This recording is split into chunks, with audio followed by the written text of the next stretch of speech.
বন্ধুগণ, আজ আমরা এমন এক বিষয় নিয়ে কথা বলবো যা আমাদের প্রতিদিনের জীবনের সঙ্গেই জড়িত। এটা হলো কলিযুগ।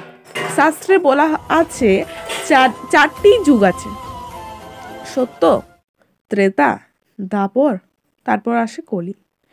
সত্য যুগে মানুষ ছিল সত্যপরায়ণ, ভক্তিশীল আর পাপহীন।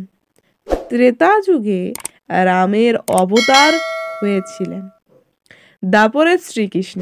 কিন্তু এখন আমরা আছি কলিযুগে, এক অদ্ভুত সময় যেখানে ধর্ম ক্ষীণ, যেখানে অধর্ম প্রবল, ভক্তি দুর্বল, আর মানুষের মন খুব সহজে কুলুষিত হয়। যেই সময়কালে আমরা নিজেরাও টের পাই, এই যুগে ভক্তিতে মন বসানো কঠিন, পাপ করা সহজ, মায়ার টান অসীম। তাই আমাদের ভেতরে প্রশ্ন জাগে, এই কলিযুগে মুক্তির পথ কি? ঠিক এই প্রশ্নের উত্তরই দিয়েছেন ভগবান রাম ও নারায়ণ রাম। তার বাণীতে কলিযুগের মানুষের জন্য এক সহজ অথচ নিশ্চিত পথ দেখানো হয়েছে। আসুন তাহলে জেনে নিই তিনি কি বলছেন।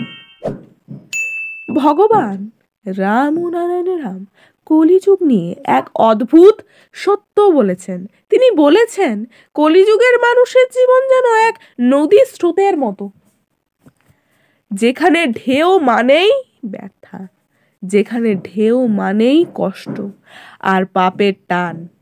মানুষ চাইলেও সেই স্রোত থেকে নিজেকে বাঁচাতে পারে না, কেননা কলিযুগের প্রকৃতি হলো মানুষের মনে অস্থিরতা, সংসারের টান, মায়ার ঘূর্ণি। কেউ চাইলে তপস্যা করবে, কেউ চাইলে মহাযজ্ঞ করবে, কিন্তু মন স্থির না হলে কিছুই টেকে না। সত্যযুগে মানুষ বছরের পর বছর গভীর তপস্যা করে ভগবানের দর্শন পেয়েছে, কিন্তু ত্রেতায় রাজারা যজ্ঞ করে মুক্তি লাভ করেছেন। দ্বাপরে মন্দিরে পূজা, কঠোর অনুশীলন, মানুষ ভগবানের অনুগ্রহ পেয়েছে। কিন্তু কলিযুগে এই সব করা প্রায় অসম্ভব।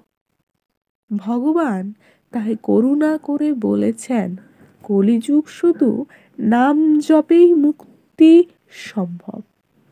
হ্যাঁ, কলিযুগে আমরা নাম জপের মাধ্যমেই মুক্তি লাভ করতে পারবো। নাম জপ মানে কি? নাম জপ মানে কেবল ঠোঁট নড়ানো নয়, মন দিয়ে, হৃদয় দিয়ে বারবার ভগবানের নাম ধ্বনি করা। এই নামেই হলো একমাত্র আলো, যা কলিযুগের অন্ধকারে আমাদের পথ দেখায়। ভাবো তো, অন্ধকার ঘরে যদি তুমি একটি প্রদীপ জ্বালাও, অন্ধকার কোথায় যায়? আলো আসতেই অন্ধকার মিলিয়ে যায়, তাই তো? তেমনি জীবনের ভেতরে যখন ভগবানের নাম জ্বলে ওঠে, তখন পাপ, দুঃখ, অশান্তি সব কিছুই না মিলিয়ে যায়।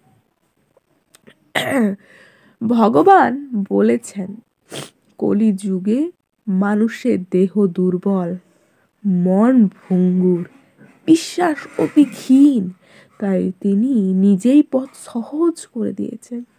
একবার ভক্তি ভরে যদি কেউ বলে রাম ও নারায়ণে রাম, তাহলে সেই নাম ধ্বনি তার হৃদয়কে পবিত্র করে তুলবে, পাপকে ধুয়ে দেবে, আর তাকে ধীরে ধীরে মুক্তির দিকে এগিয়ে নিয়ে যাবে।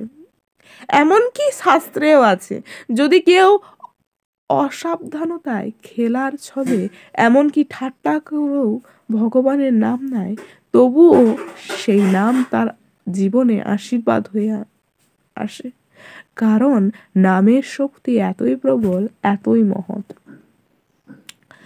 হ্যাঁ, যা আমরা হয়তো বড় বড় পূজা করতে পারবো না।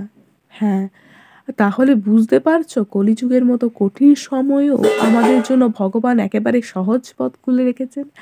আমরা হয়তো বড় বড় পূজা করতে পারছি না, মহাযজ্ঞ করতে পারছি না, কিন্তু প্রতিদিন যদি অন্তত কিছুক্ষণ রাম ও নারায়ণ রাম বলি, বা অন্য কোনো ঠাকুর দেবতার নাম করি, তাহলেই কিন্তু জীবনের অন্ধকার দূর হবে,